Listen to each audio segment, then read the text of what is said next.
Welcome to TXOGA Talks, where energy meets insight.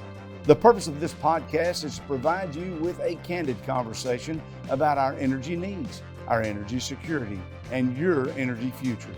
Texas oil and natural gas have made our nation the world's energy leader, constantly innovating and investing to fuel the economy, protect the environment, and power the world. This industry is fast-paced, high-tech, and essential to improving modern life. And we're here to talk about it. You're listening to TXOGA Talks, where energy meets insight.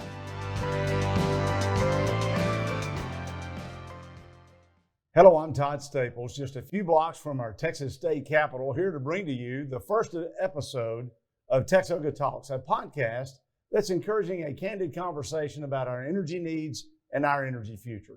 The Texas Oil and Gas Association is the state's oldest and largest trade association that represents every facet of the oil and gas industry, from production to pipelines to processing to ports to LNG facilities. Oil and gas companies, of small mom and pop companies to some of the biggest companies in the world, are members and encouraging this conversation about how we're going to power our future. I'm very glad to be joined today by the Director of Government and Regulatory Affairs from TXOGA, Shana Joyce. Shana? Hi, I'm so happy to be here today, and I'm glad that we finally started a podcast. I know, we've talked about this for a good while. We want to have a conversation with the public about our energy needs, and we want to be science-based, we want to be candid, and we want to encourage our listeners to bring to us different ideas and different topics that you'd like to hear about as we talk about energy. That's right. I know a few of the things that we've talked about is covering on this podcast includes winterization, gas markets, environmental progress made by industry. And then you talked about, we represent the different sectors of the industry. And so everything from production to pipelines to LNG exports. And that's good for all consumers because the world is literally at the doorstep of the state of Texas in energy need. Our natural gas production in Texas has been booming these last few years. Environmental progress has been increased. And Shana, these are all good things for Texans because when oil and gas is doing well, everyone in Texas does well. And you don't have to be in the middle of the oil patch to really benefit from oil and gas. I want to share a few numbers that I know you know, but I want our audience to know.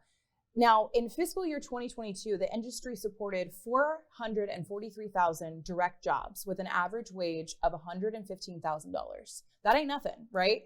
And our industry paid a record-breaking, blockbuster number, $24.7 billion, billion with a B, in state and local taxes and royalties, which translates to $67 million every day. That pays for Texas schools, roads, universities, and first responders and other essential services. Shana, those are amazing numbers. Those are numbers that are life-changing. That's Absolutely. Right. And I think that we're going to be announcing some new numbers soon. Absolutely, we really are. We have an energy and economic impact report that will highlight the impact that oil and natural gas has on our local schools.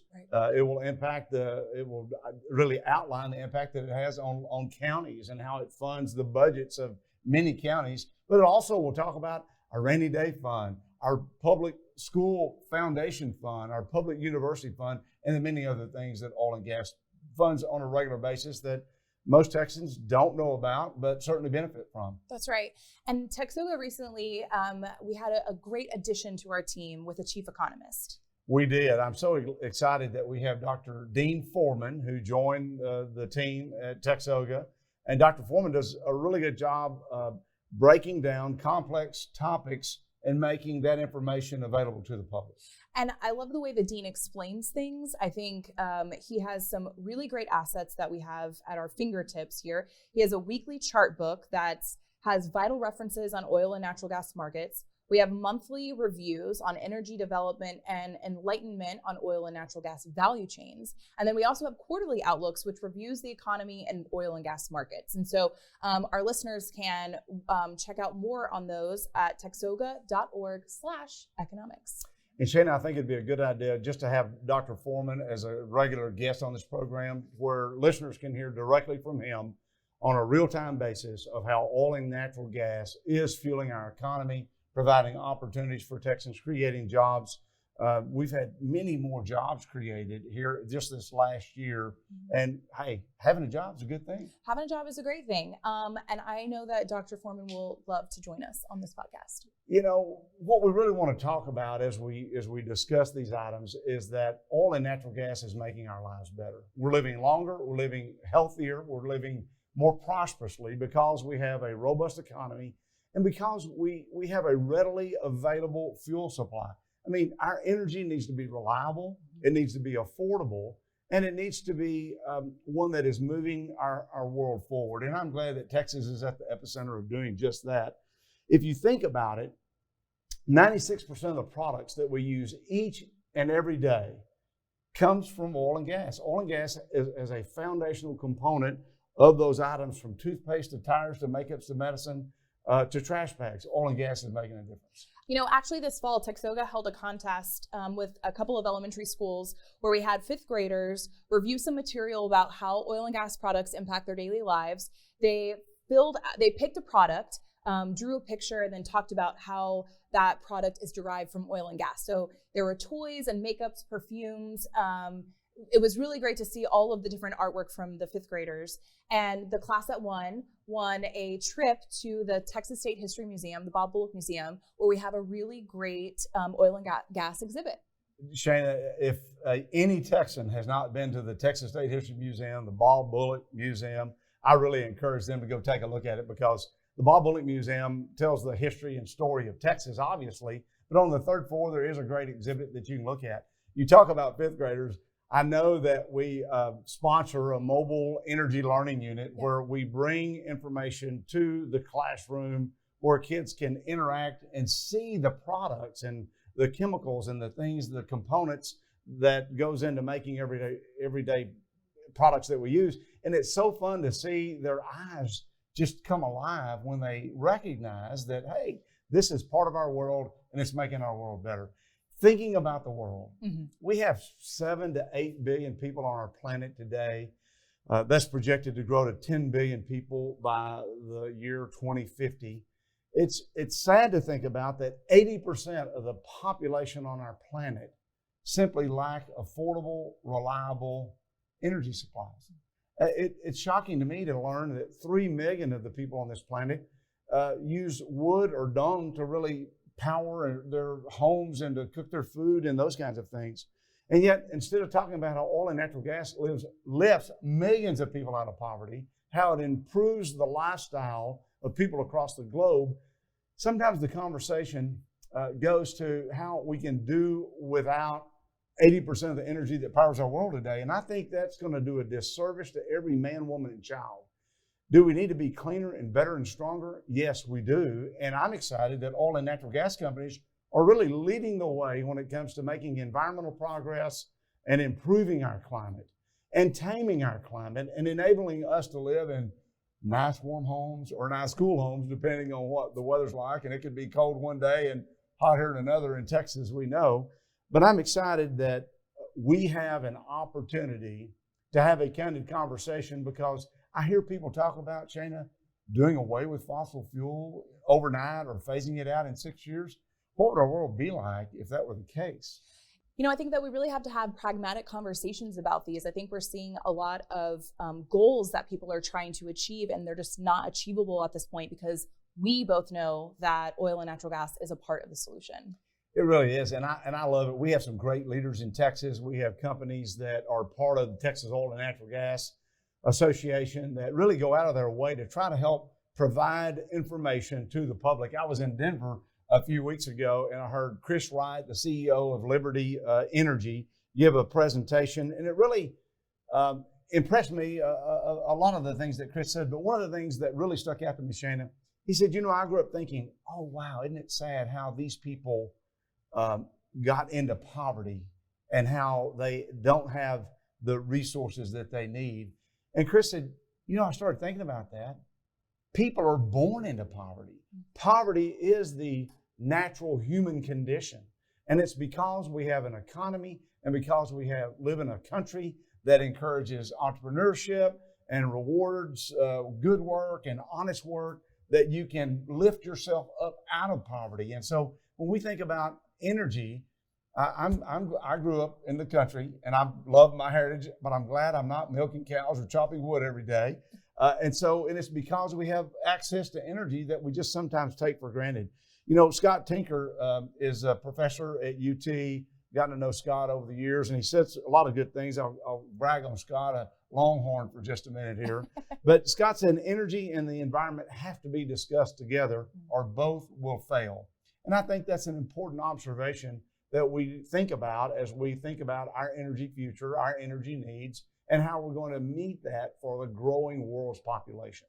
Thinking about our energy needs, and I mentioned the world's population that's estimated to be 10 billion people by the year 2050.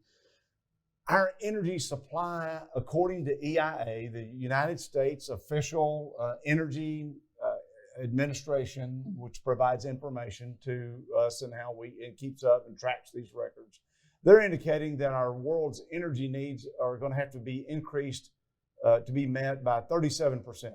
In other words, our energy supply is going to have to increase by 37% in order to meet our energy needs by the year 2050. So if you think about how we're going to achieve that and how we're going to realize that, we need more of all forms of energy, and fossil fuels will continue to make environmental progress, we'll continue to have lower emissions, but we will also continue to be a big part of our energy future. That's just the reality of it. You know, a lot of times we hear this phrase, energy transition. And so I'm wondering if you can really talk about what you like to call energy addition.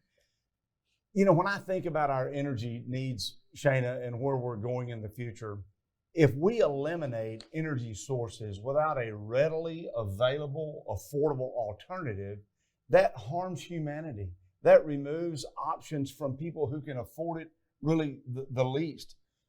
Stanford University, they couldn't be here in Texas, I'm sorry, but we appreciate their work anyway. Stanford just released a study that stated to fund the energy transition, to build the infrastructure that is necessary to fuel our world, it would take $62 trillion. That's trillion with a T. Trillion with a T. That's a lot of money. Yeah. I think we become insensitive to the kind of dollars that we're talking about, but I want to put that in perspective. Yeah. The United States of America last year, you know how much money they spent? Bigger than a bread box. I mean, probably too much. That part is definitely true. The United States government spent $6.2 trillion last year to fund everything that our government does. Now, when we think about $6.2 trillion, that means to fund the energy transition, we would need 10 more United States of America spending of $6.2 trillion, 10 more, and that they wouldn't be funding our roads. They wouldn't be funding our military. They wouldn't be funding the social services safety net that our nation has built over these years. And that's just to fund the energy transition. The point is, those are real dollars, and I don't think those are there. So let's take that down to a state level. So the Texas budget for fiscal year 24-25 biennium is $321.3 billion, which means we would need another 192 more Texas budgets for that energy transition. Well, I think 192 more Texas is a great idea. I think that's the solution we've been looking for. We found it in episode 1 right here. I like it. You know, a candid conversation about oil and gas needs to be one that's science-based, that's based in logic, and one that is really allows society to recognize that there are those, unfortunately, that are putting information that I'll call it misinformation. I'll be kind of nice there. I did hear a term last week in a book I was reading that I thought fit here, though. All right. They called it truth decay. Now that's a great dad joke. Oh, that hurts. Dad jokes are good things. We hear things, we hear bits and pieces of things, and some of it may be accurate. Right. I mean, look, every time you build a home, you clear off a pad site, you may push down some trees, but you build a really nice home that you enjoy, right? And then you landscape around that, and you do things to improve your environment. I kind of think that's what oil and natural gas is doing. Yes, we drill wells, we build pipelines, we build refineries. We have ports that export products that improves lives around the globe. I can't think or imagine with what's going on the globe today, if people weren't able to rely on Texas and the United States of America, where our world would be meeting their energy needs. People really suffer when that is not possible. And the thing that I like about oil and natural gas is they are improving our environment each and every day with a tremendous amount of dollars that they're investing. And you work on those issues, I know, at TXOGA, Shana. Yes, I really feel like it really gets lost in the shuffle of everyday news articles, how much our industry is doing. I get to work with the Texas Methane and Flaring Coalition, which is an industry-led group of operators and trade associations like TXOGA that work on ending routine flaring by 2030.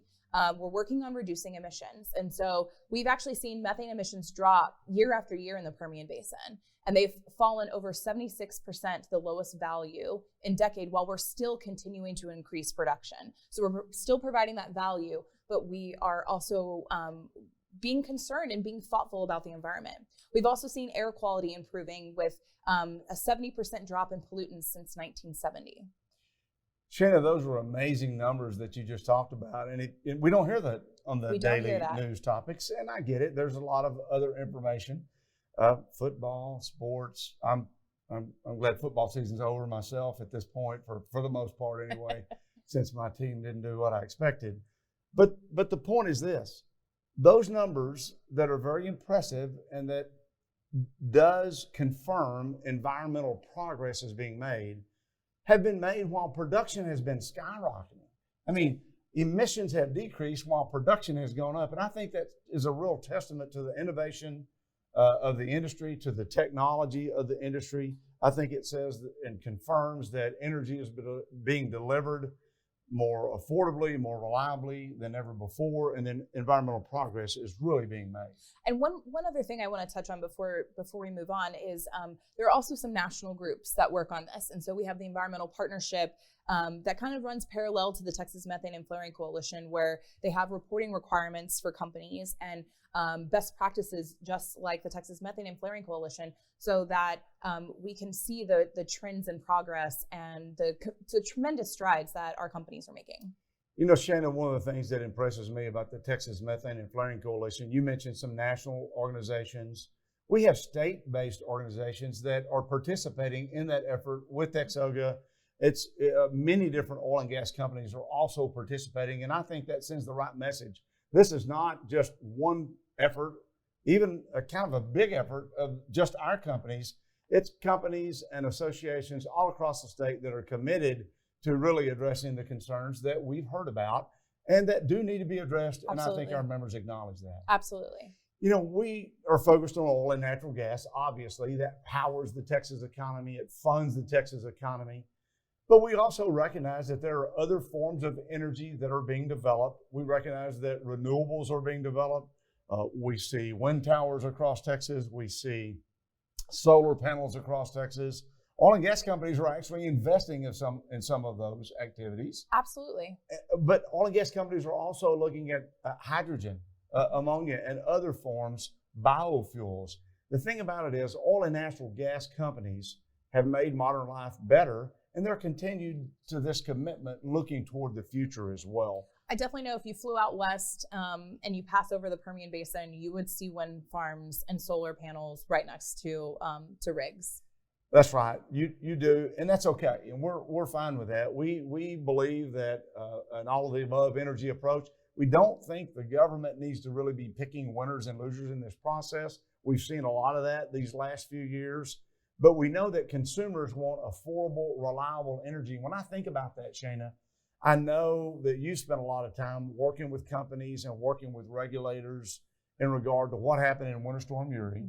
We're in winter now, so we're thinking about that a little bit in our lives. We know that there are new products that are being developed. Batteries are being developed more and more, and that's okay. That's a responsive power source that can be added to the electrical grid. That's right. You know, actually, batteries really provide a service to our grid to help provide that reliability. That's right, they do, and consumers just want their lights to turn on, right? That's right. And natural gas is a key component of our energy source today. Natural gas directly goes to homes through pipelines and fuels water heaters and stoves. Cooking with gas is a good thing. That's right. And it's the power source for some central heating units and those kinds of things. And natural gas is also used in the electric generation business. Natural gas does not put electricity directly on the grid. Power generators do that, but it is a big part. And we recognize that we have to have these dispatchable sources because our intermittent sources are not immediately responsive if the weather doesn't cooperate. And that's why we need to continue to grow this dispatchable power source so that we can really meet our needs. I couldn't agree more. And I think that it kind of comes to, can't we all just work together? I mean, I feel like there are so many things that we can agree on rather than disagree on. I think finding those areas of agreement is exactly what we need to be doing. And that's the way Texas was built. Texans are very pragmatic. They want solutions that work, and they're committed to rolling up their sleeves. And they also believe in accountability. And they also believe in transparency about the way their government operates, about the way our electric grid is operated, about the way oil and natural gas is produced. And Shana, that's why we started TXOGA Talks, is so that we can deliver a candid conversation about our energy needs, our energy future. And we're looking forward to information from our viewers about topics that they want to hear so that we can continue this dialogue. That's right. And I do want to put a pin on that last comment that you just made, but I know that TXOGA, along with our other trade associations, will work with state legislators and with stakeholders to develop policies that really promote economic growth, energy freedom, global stability, and environmental progress. I think growth, global stability, environmental progress, those are all good things that you mentioned there. And that really does need to be the focus, because if we're at home, we're trying to raise our families, we're trying to advance in our jobs, we do want growth in our economy. We want global stability. We want environmental progress, and we want energy freedom, because they're all important on how we build our family. And they all work together. We can have all of those. I also want to say that I think we've had a really good conversation here today, very candid, if you would.